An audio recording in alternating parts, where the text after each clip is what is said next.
सहर ने फतेहगढ़ पड़ा ने आज महिला माने सावित्री व्रत धूमधाम रे पालन कले।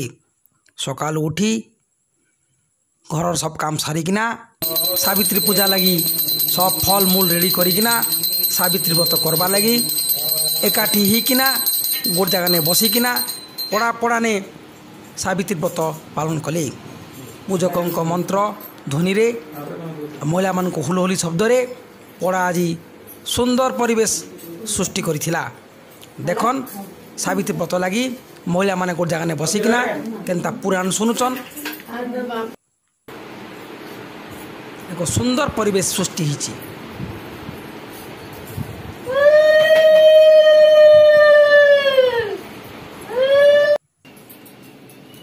केनता देखन महाप्रभु के महिला माने बंधौचन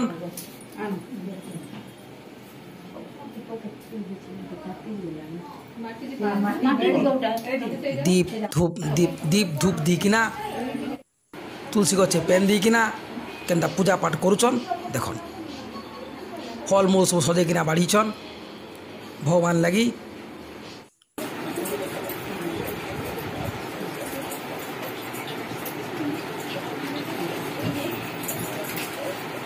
न्यूज पर्सन विमल चंद्र सत्य।